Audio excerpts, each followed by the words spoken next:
Welcome to News in Brief from Marjayat Global Network.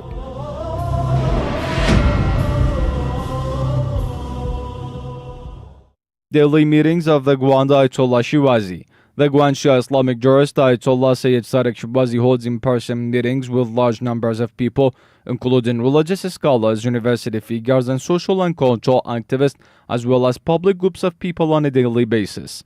In these meetings, the attendees report on their activities, explain their views, and listen to the guidelines and advices of the Grand jurist.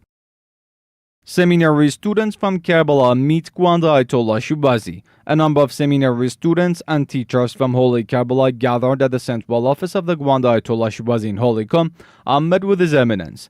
In this meeting, these seminary students listened to the guidelines and advices of the Grand jurist. Further, Sayyid Hussein Shirazi, the Grand jurist's son, also delivered a speech among the students. Systematic violence against Shias in Pakistan. The Shia Rights Watch report entitled Rising Tide is 18 pages detailing incidents of violence and intimidation against Pakistani Shia Muslims between 2012 and 2016.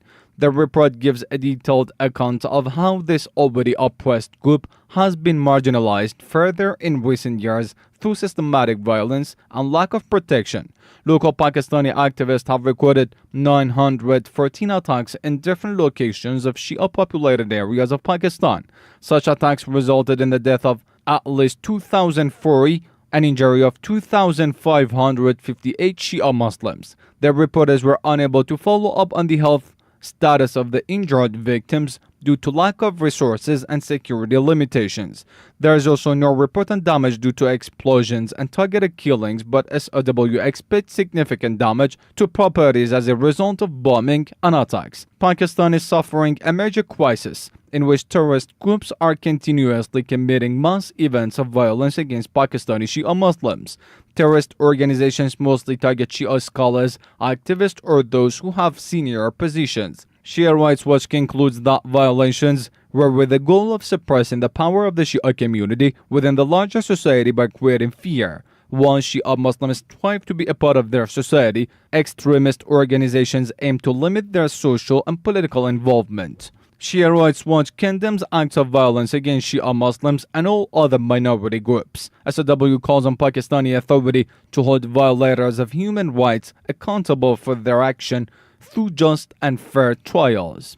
Areas of Pakistan inhabited by Shia Muslims are rich in resources and are strategic openings to neighboring nations. The instability created by extremist organizations have made the retrieval of resources impossible. Increasing security and involving Shia individuals in community building would reduce instability and allow for use to resources in those areas.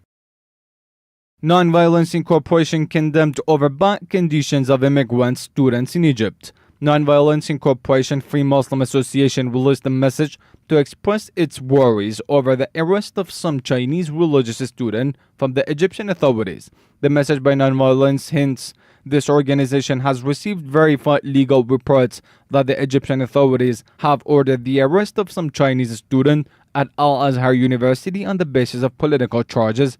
This move is blatant violation of human rights and international laws. Reports have confirmed that Egyptian law enforcement has arrested tens of Chinese religious students who are studying at Al-Azhar University. Purportedly, these students will be deported after request by the Chinese government. The message by Nonviolence continues to say the deportation of these Chinese students will put their lives in serious jeopardy because the Muslim Chinese people have always been persecuted and suppressed by the Chinese government. Therefore, Nonviolence Incorporation strongly condemns the arrest of these Chinese students and demanded the Egyptian authorities not to turn a blind eye to the human rights in favor of their political interest. Moreover, the deportation of these Chinese Muslims will certainly inflict a great blow to the position of Al-Azhar Islamic University in the Muslim world.